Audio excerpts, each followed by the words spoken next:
Hai, perkenalkan nama saya Oktaviani Rita Mesak dengan nomor induk mahasiswa 2101140022. Di video kali ini saya akan menjelaskan tentang uji one sample t-test. Untuk itu saksikan video ini sampai selesai. Oke teman-teman, jadi di sini saya akan melakukan uji one sample t-test. Jadi uji one sample t-test ini saya jelaskan bahwa ujian sampel t-test ini juga biasa disebut uji T1 sampel. Jadi uji ini bertujuan untuk membandingkan rata-rata sampel yang diteliti dengan rata-rata sampel yang sudah ada. Ujian sampel t-test ini dapat dipakai untuk menguji hipotesis dalam statistik deskriptif. Ujian sampel t-test ini merupakan bagian dari statistik parametrik. Oleh karena itu, asumsi dasar yang harus terpenuhi adalah data penelitian berdistribusi normal. Jadi di sini saya sudah ada contoh soal dari uji one sample t-test, dan di sini kita akan mengujinya menggunakan aplikasi SPSS. Ya. Nah,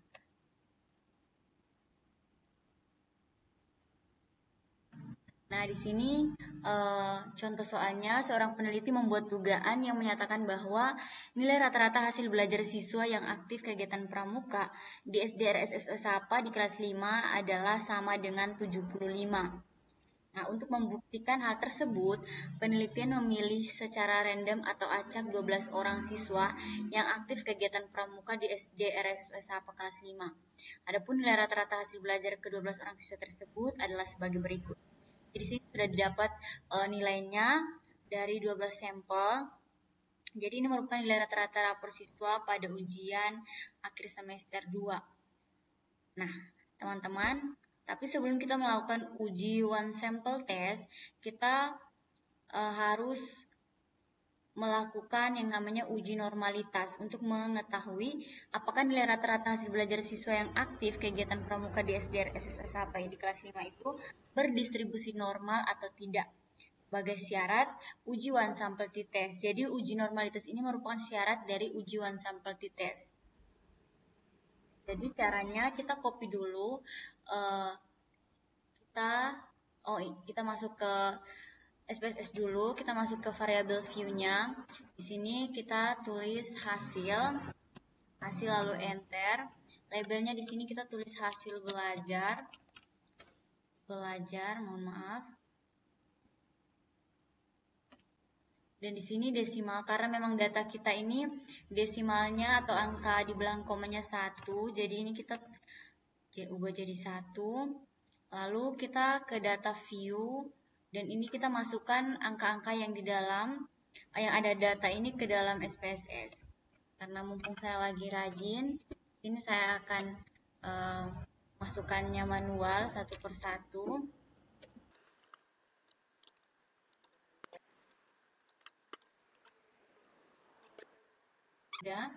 Datanya semua sudah masuk ke sini. Nah, di sini tahap analisisnya. Jadi kita langsung saja ke analis, lalu kita pilih deskriptif statistik, dan kita pilih explore. Nah, ini hasil belajarnya kita pindahkan ke dependent list, lalu kita pilih plots, kita centang pada normality plot with test, continue, lalu oke. Nah, di sini akan muncul outputnya. Jadi kita pilih kita lihat pada output yang ketiga. Di sini ada test of normality-nya. Ya, ini test of normality-nya. Kita lihat pada Shapiro Wheel. Kenapa kita lihat pada Shapiro Wheel? Karena sampel yang kita gunakan itu di bawah 50. Jadi kita akan lihat pada Shapiro Wheel. Kalau misalkan sampel yang teman-teman gunakan itu di atas 50, bisa menggunakan Kolmogorov-Smirnov. Jadi ini di sini nilai signifikansinya adalah 0,970. Nah, kembali pada dasar keputusan uji normalitas, jika nilai signifikansinya lebih besar 0,05, maka data berdistribusi normal. Nah, jika nilai signifikansinya lebih kecil 0,05, maka data tidak berdistribusi normal.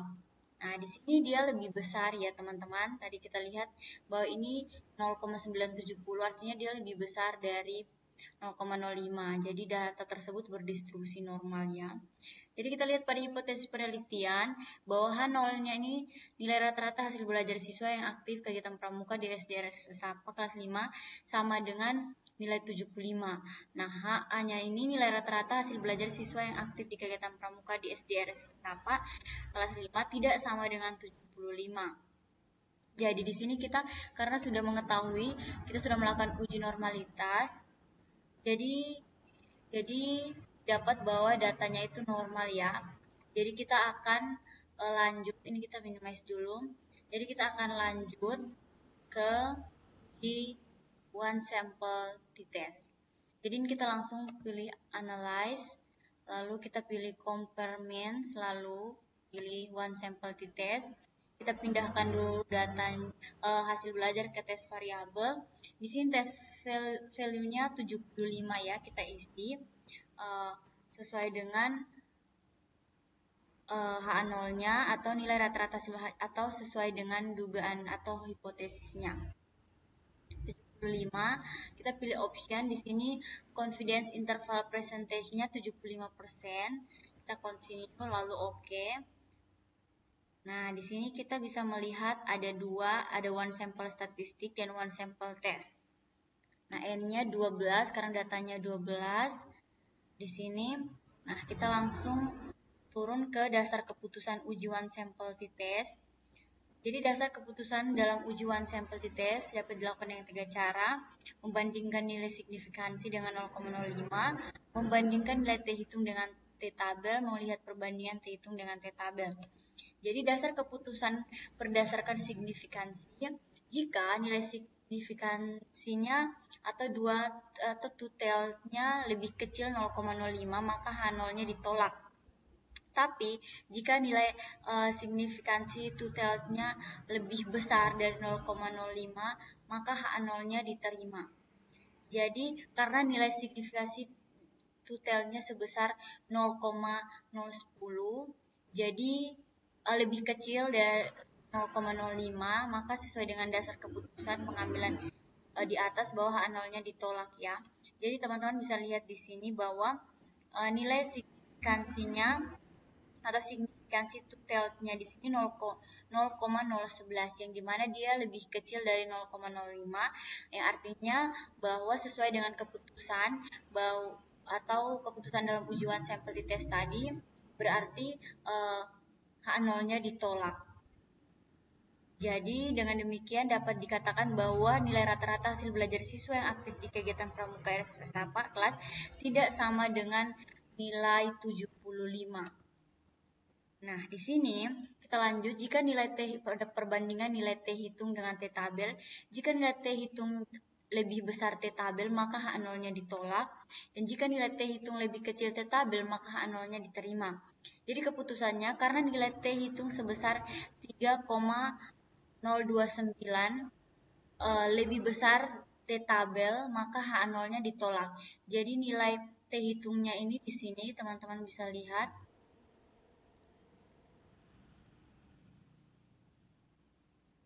nilai T hitungnya 3,078. Mohon maaf teman-teman. Jadi ini nilai T hitungnya di sini 3,078 yang dimana dia lebih besar daripada T tabelnya, maka H0-nya ditolak sehingga dapat disimpulkan bahwa nilai rata-rata hasil belajar siswa yang aktif di pramuka di SDRS Sapa kelas 5 tidak sama dengan 75. Jadi rumus untuk mencari T tabelnya yaitu 0,05 per 2 bagi DF. Jadi DF-nya di sini teman-teman bisa lihat pada outputnya DF adalah 11. Jadi hasilnya yaitu 2,201. Jadi T tabelnya itu 2,201.